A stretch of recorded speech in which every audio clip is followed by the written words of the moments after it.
this is the Little Scientist webinar.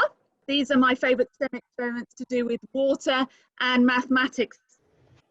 We're going to do the dancing man, cocktail sticks, and a toilet paper flush, because we like to stay current, so we like to put a bit of toilet paper in there somewhere. We're going to do the washing up. This is a great way to get the children to do the washing up. And also we're going to have a look at MC Escher. And then if we have time, and I'm not certain we're going to do the coat hanger experiment and echolocation. We've sent you the equipment list. Don't panic if you haven't got all the equipment. I'm not even sure whether I've got all the equipment actually, so we'll see how we go. We can improvise as we're going along. This first one that we're going to do is actually the cocktail sticks. So hopefully you can see this. I've got 5 cocktail sticks here. And I've snapped them and I've put them on my saucer. And if you want to have a go at home, you can do, if you've got the equipment. I've got a little jug here, and I was going to just pour a little drop in, but then I realised that you wouldn't be able to see the water. So what I'm going to use instead is I'm going to use a dropper. But you can actually use the water. The reason I'm using a dropper is because, I don't know whether you can see this, but I've put a little bit of food colouring in so that you can see the water and you can see it better on the screen.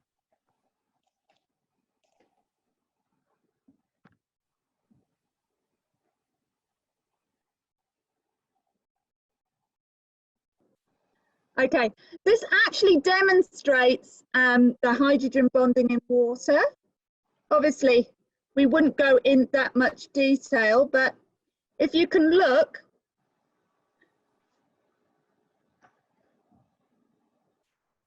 as we add more water, our cocktail sticks start to push apart and they start to form a star.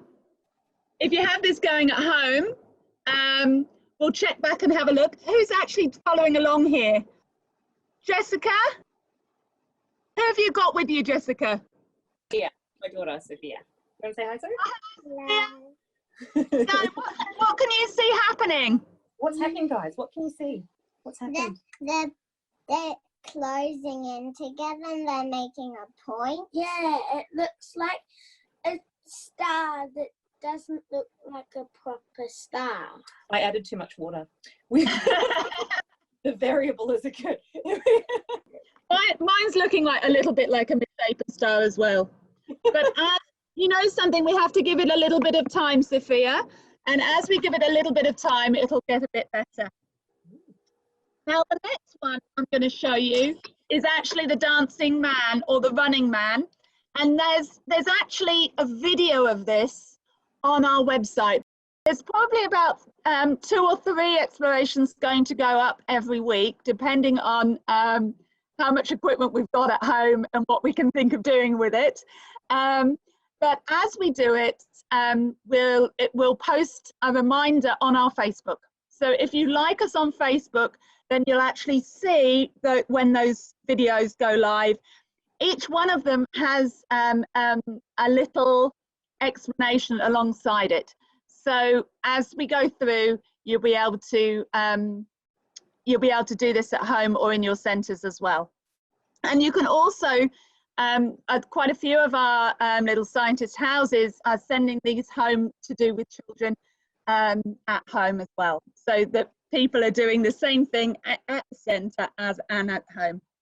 So what I'm going to do here, this is another experiment which doesn't take too much equipment.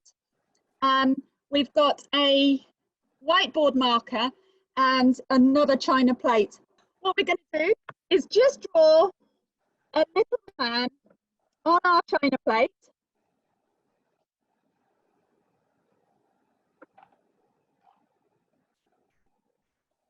Now, you need to make the lines nice and thick.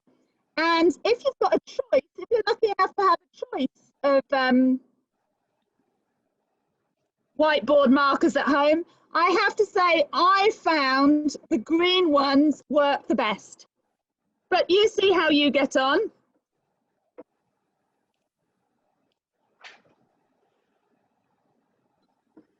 Okay, so I've got my little dancing man. And what I'm going to do is very slowly add some water. Now, I could use my dropper again for this. I'm going to use one of my cocktail sticks to help my little man along as well. And you'll see what I mean as we go through the experiment.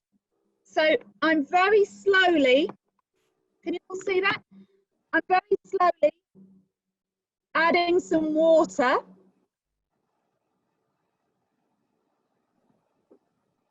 And as you can see, my dancing man is just beginning to float.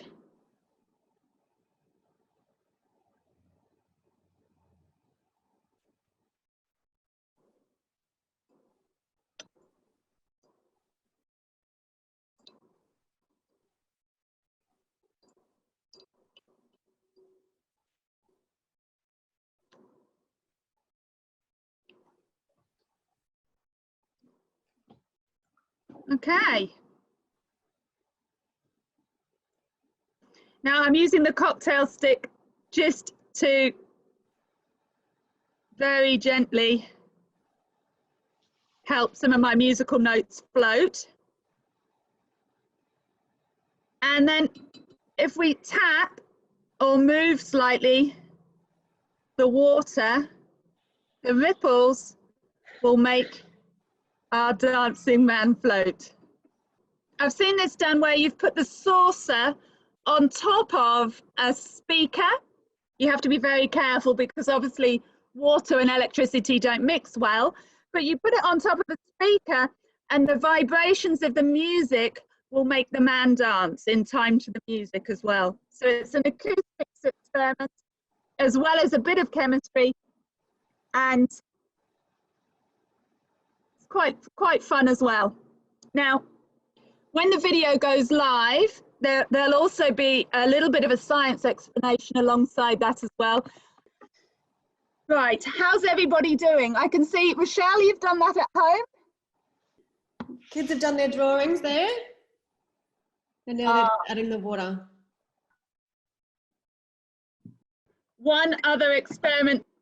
I've got 5 glasses here. They're more or less the same, but I'm just going to fill these glasses. You can use jars or glasses, it doesn't matter. This is one of the experiments that we're going to, one of the activities that's going to be on our website. And it will also have the science explanation alongside it and some of the key words and some links and things all mixed in. With everybody doing, having a toilet roll shortage, I thought what I would do is I would show you the importance of what to flush and what not to flush, okay? Because people think that paper products are all the same. So we have here 5 glasses. I've got a piece of kitchen roll first up, and I'm going to put that in my first glass.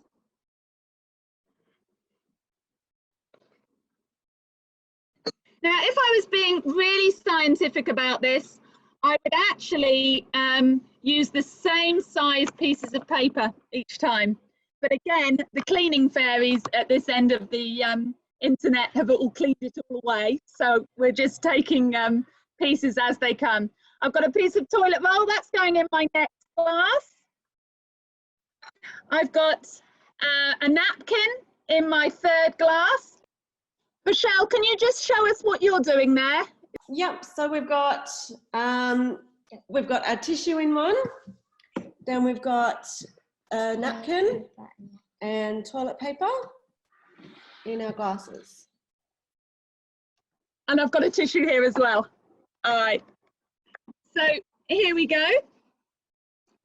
If you look at our 4 glasses, And if you've got a wet wipe or a flushable wipe, you can try this with those as well. And I'm just going to give them all a quick stir.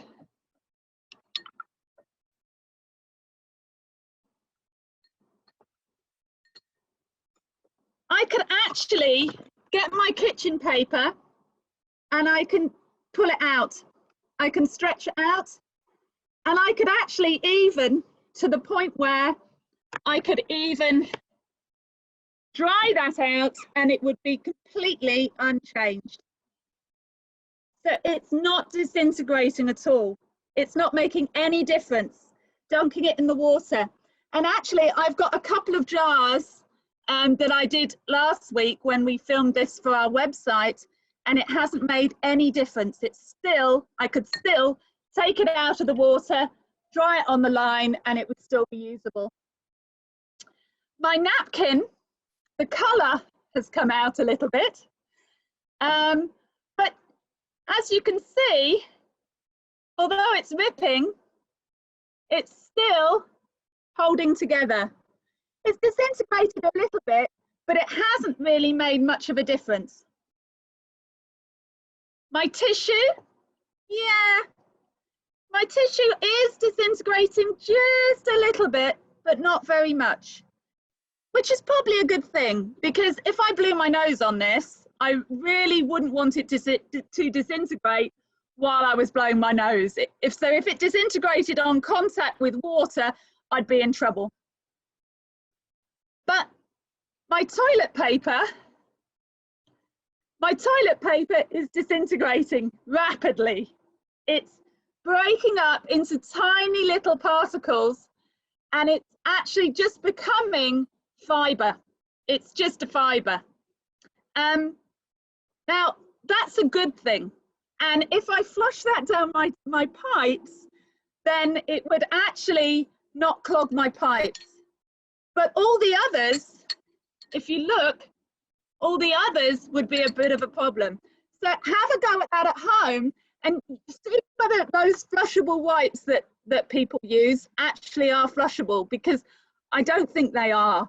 And actually, if you read the fine print on flushable wipes, it actually says, don't flush this down your pipes. So try that at home and have a go. And also, it's a really good one to do at the moment, because obviously people are running out of toilet paper, and you really don't want them to flush it down the toilet. Okay, so that was a bit of an icky one, but how are you getting on at home? What have you got there, Jessica? The toilet paper is broken up and Sophie's now stirring it. I also used filter paper, because I know water goes through that but doesn't break it up. So you should never flush anything except pee, poop and paper, is that right? Toilet paper. So my children, when they were a little bit younger, used to love washing up, to the point where I ended up with lots of broken glasses and plates. So I let them wash up the Tupperware, and that's where this particular experiment comes from. Okay, so I've just got a little bit of washing up liquid or bubble mix in a Tupperware plastic container, and I've got my straw here. If you're using a plastic or paper straw, a quick tip is to put a little hole in your straw, and that means that after patiently teaching children how to drink with a straw and to suck, they can't actually suck any liquid up. They can only blow into the straw. And all we're doing here is blowing.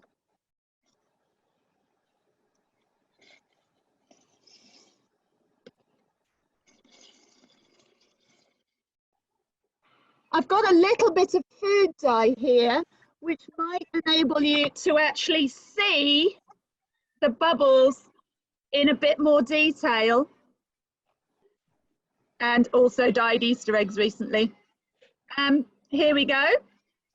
The dye is actually helping us, and you can put the dye into the mixture before you blow the bubbles, and it enables you to see the bubbles a bit better. I actually have it as a PowerPoint as well. So if you look at the bubbles, you can see that each bubble has, well, let's ask Jessica and Rochelle. Can you actually see how many sides do all the bubbles have? How many sides? 5 and 6. 5 and 6. Can you count them, Jem? How many? I can see them here. 5, 6, and 5. Yeah. 6. 6. We're getting 6. Okay, well, many people Upside down. think that bubbles are always round.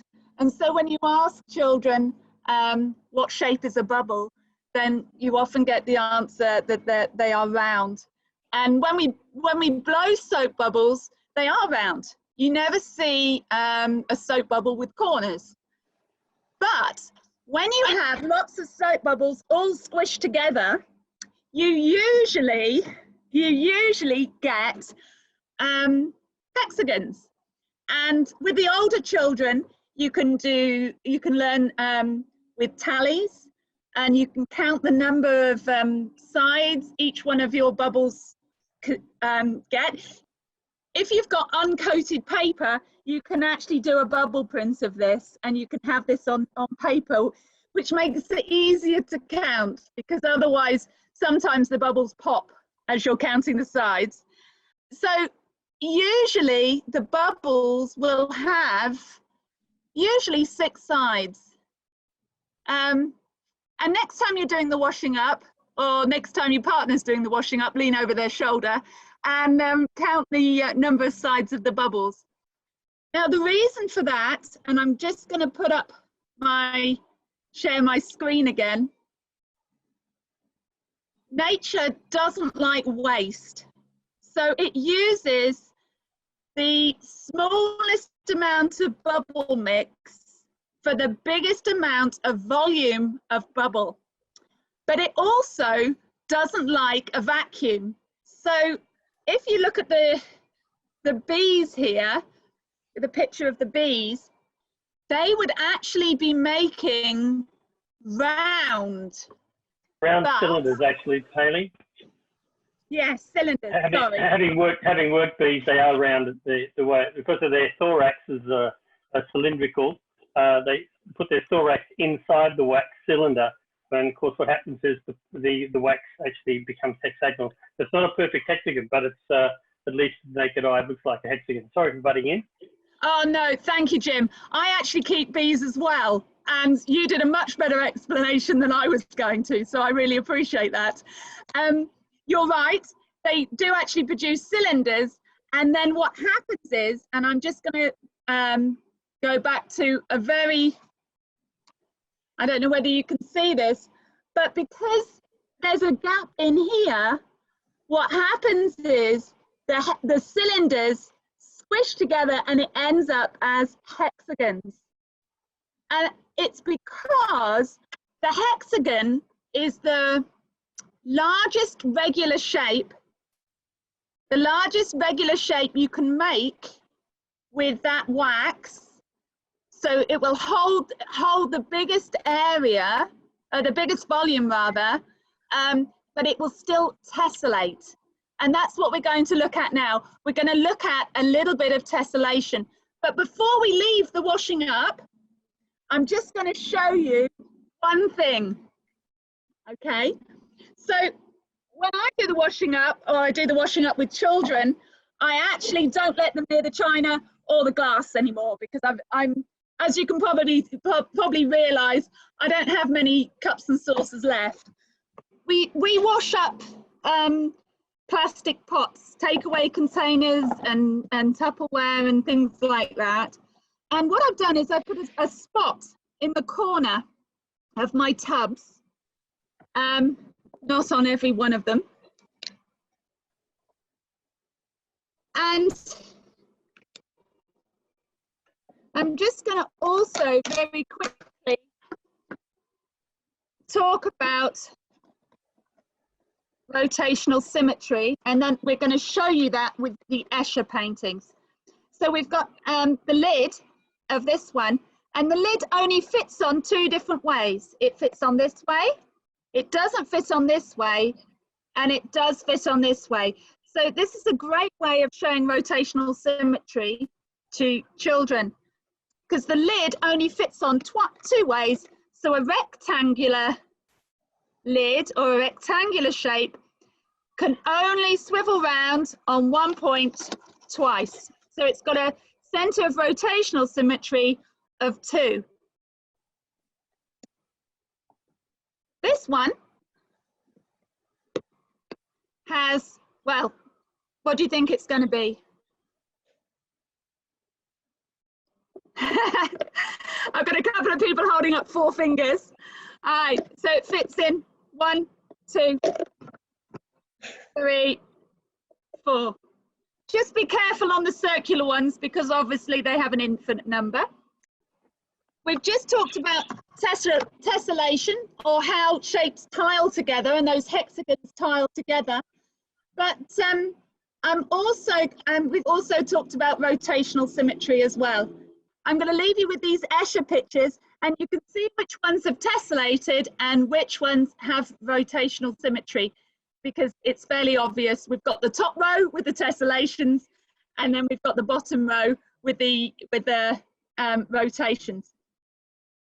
So that experiment is actually written up on our website, and that will also go out this week. So going back to our Escher, Escher actually used a particular technique to make his artwork. And there's loads of artwork on the internet of his that you can actually see. So we're going to make our own Escher work. This is something you can do with children to make their own Escher designs. And you can make this as simple or as complicated as you like. And we're gonna make it as simple as we possibly can. So what you need to do is get hold of some Post-it notes. I've got some purple. I've got some purple and some yellow Post-it notes here. And you layer them, you layer the different colours on top of each other. And when you do this, can I suggest your first design should be something very, very simple, because it actually can get a little bit complicated. So I've got my layered Post-it notes, and what I've done is I've trimmed one of them into a design. So I've got a design to cut along, but you can just draw it with pencil, and you cut your Post-it notes into a design.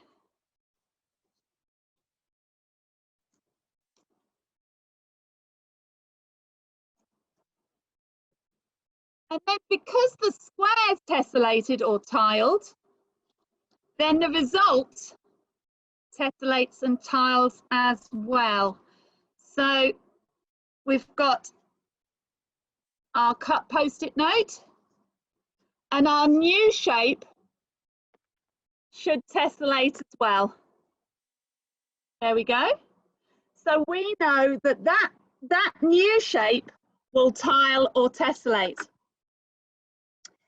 Now we started off with a square Post-it note, but you could start off with any shape that tessellates. So you could start off with a hexagon, or you could start off with a rectangle. But like I said, keep it simple to start with, because actually it gets quite tricky to tessellate the shapes. What you can do is you could put a piece of tape down here before you start, so that you've got solid shapes to tessellate. And then you just stick them on. It really is raining quite badly now. You just stick them onto your piece of card, and eventually you end up with a tessellated pattern, just like Escher.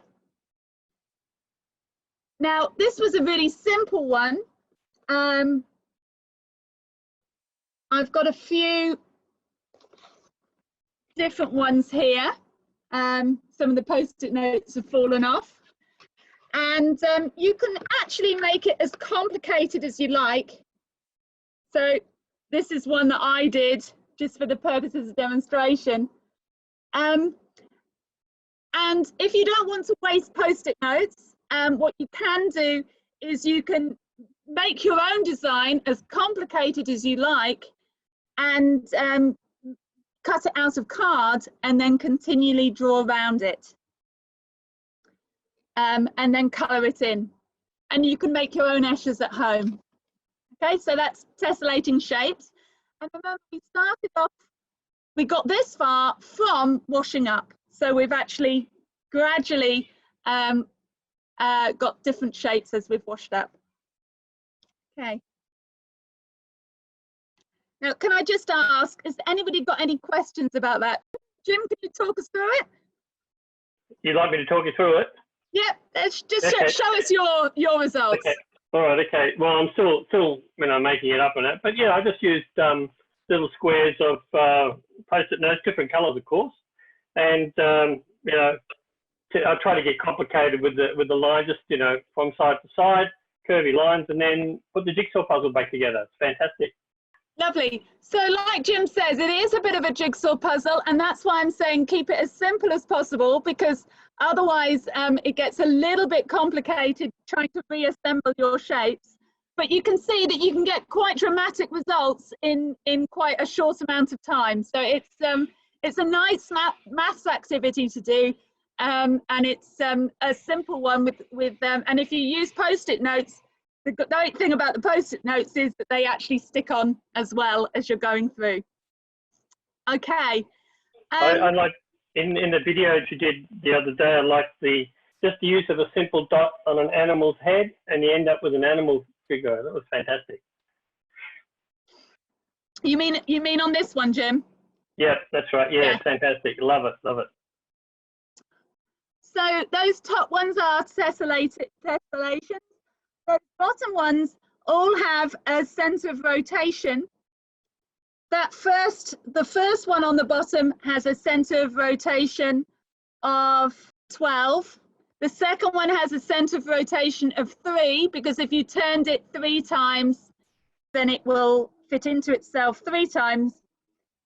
And that last one, although it looks terribly complicated, actually only has a center of rotation of 4.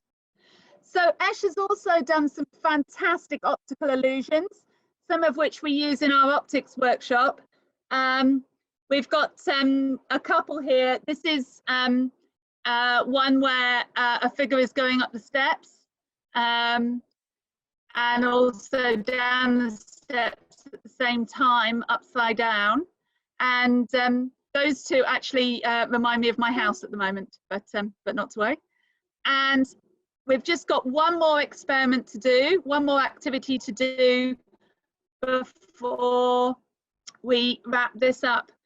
So I've got a coat hanger. It's preferably a metal coat hanger on strings. You put the strings on your fingers, put your fingers in your ears and bang on the coat hanger. Okay. What I can't demonstrate it very easily because I don't have my beautiful assistant with me. Can I just ask, has anybody got any questions? Hi guys, thank you. When I'm doing demonstrations with the children at work, sometimes I struggle with how much information I'm giving them. And I don't want to give them too much, obviously, because it needs to be age appropriate. Also, sometimes the experiment tends to take on a life of its own in terms of what they want to explore, and the outcome changes during the experiment,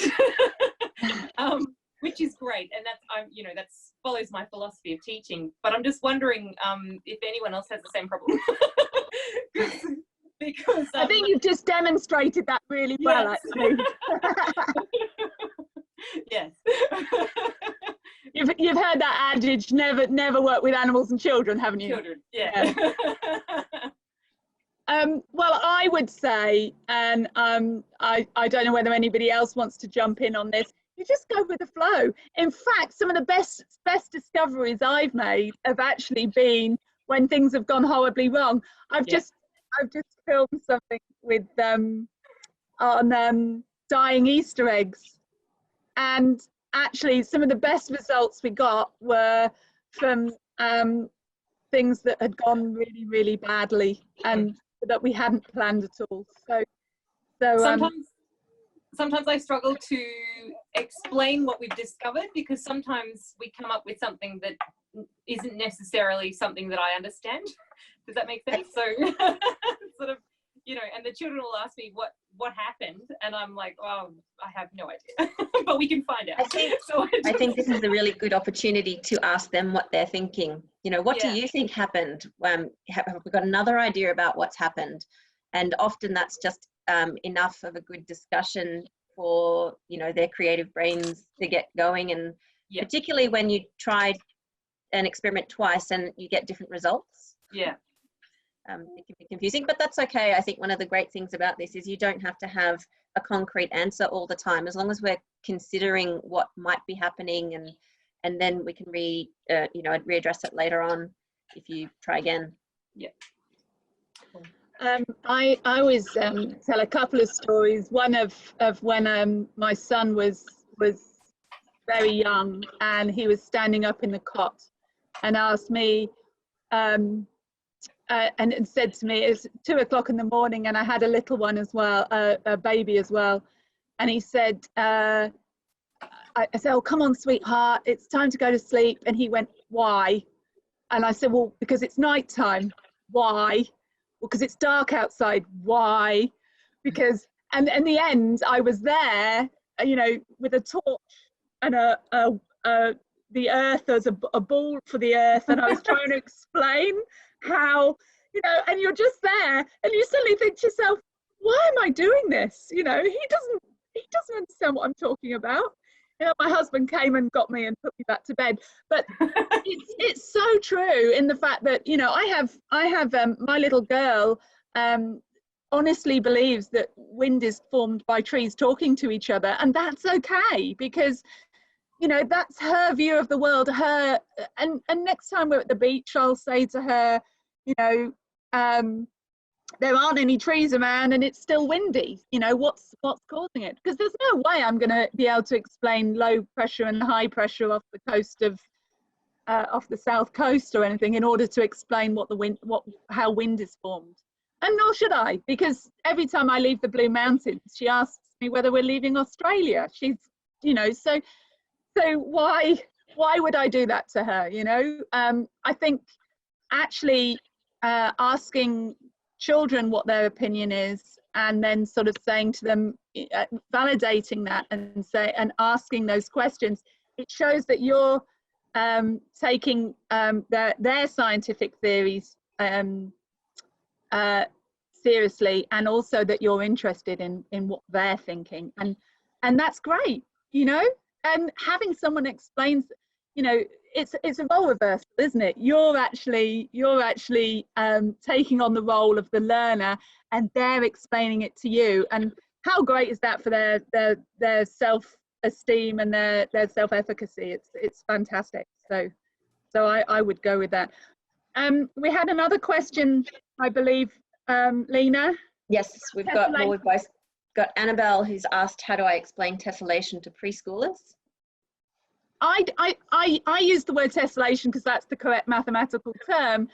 So if you go to our website, there's a little cheat sheet on how to do this. But what I did was I let my children go around the house with the iPad and take pictures of repeating patterns.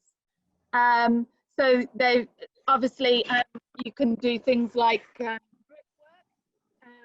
you could do the tiling in the bathroom or the tiling on the floor. You can also do a bit of internet research and get a few pictures of tiles and different shapes of tiles that tessellate, different shapes that tessellate.